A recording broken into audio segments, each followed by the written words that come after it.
Merry meet and welcome.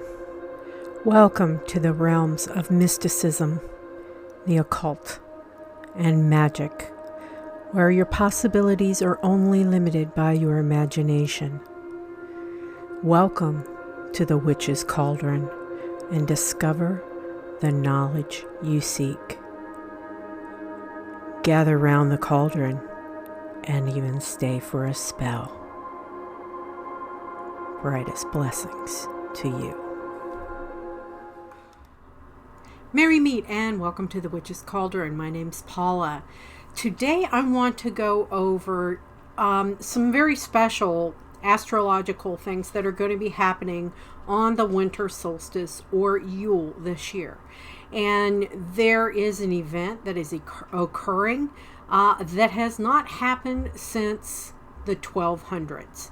So what is going to be going on is that there will be what is called a great conjunction in Aquarius.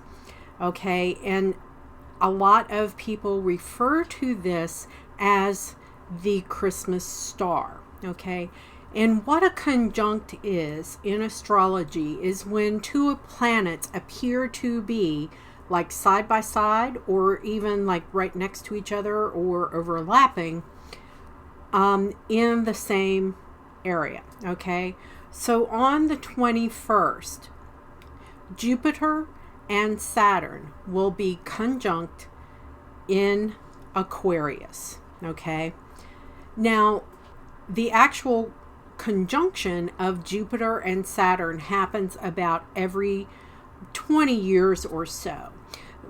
But you have to remember, for the planets to go through all 12 houses, it's literally hundreds and hundreds of years since Jupiter and Saturn have been conjunct with each other in the sign of Aquarius. Now, Jupiter and Saturn are two of the largest planets in our solar system. They are kind of what you might call the social planets, okay? Jupiter rules over growth, knowledge, and expansion, while Saturn provides structure and rules and boundaries, okay?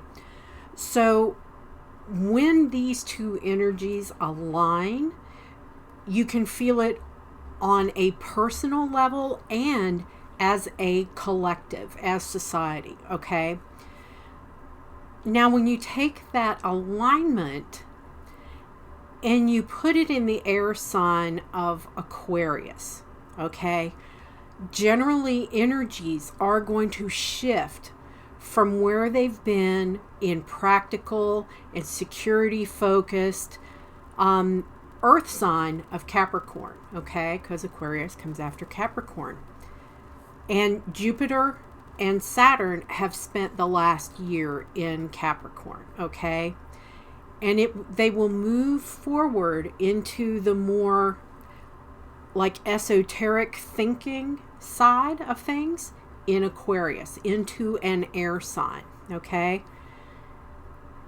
And typically what many astrologers attribute to this, or the alignment, is that humanity moving away from materialistic and industrialized things that is on the shadow side of an earth element and shifting more to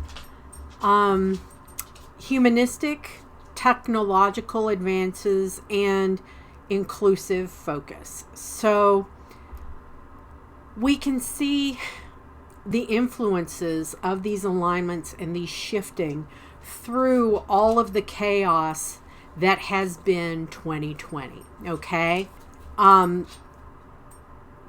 The astrology of 2020 is like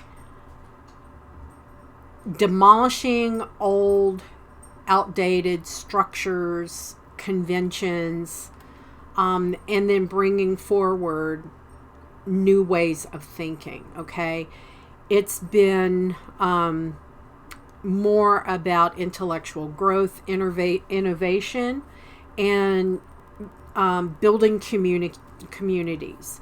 It's been more of a shift to, inclusivity with LGBTQI issues and things of that nature. Now, the effects of this alignment, okay, is going to be felt for, a few years to come. And the actual conjunction in Aquarius will affect the holidays of 2020 into 2021. So what's going to happen? The actual great conjunction occurs on the winter solstice, on Yule. In the Southern Hemisphere, they will be celebrating midsummer. So the sun is leaving Sagittarius and enters Capricorn that same morning, okay? So you've got a switching solar energy bringing in Capricorn for the holiday season. And Capricorn gets you like into goal setting and kind of gets you, it gives you a kick in the butt to get up and get moving, okay? It's also, with the solstice, going to be the longest night of the year, okay? The solstice is when, in the Northern Hemisphere, the day is the shortest and the night is the longest. In the Southern Hemisphere, the day is the longest and the night is the shortest. What this will end up doing is, especially with your gift giving, okay? This is a year I know that myself, I'm not thinking so much about how much to spend or things like that. A lot of people are experiencing, extremely hard times right now. This is about you giving, okay? And it's giving and connecting to others on a much deeper level. For instance, this year I made a lot of gifts that are handmade that I have been working months on, crocheting and stuff. A lot of people have been trying to help families out that are those of us who may have a little extra money this time of year, have been trying to help out families and focus on families who don't have, and to make a nice holiday season for those who are not as fortunate. The conjunction is happening in the humanitarian sign of Aquarius. And Aquarius is a very progressive and more community-focused energy and sign in the zodiac.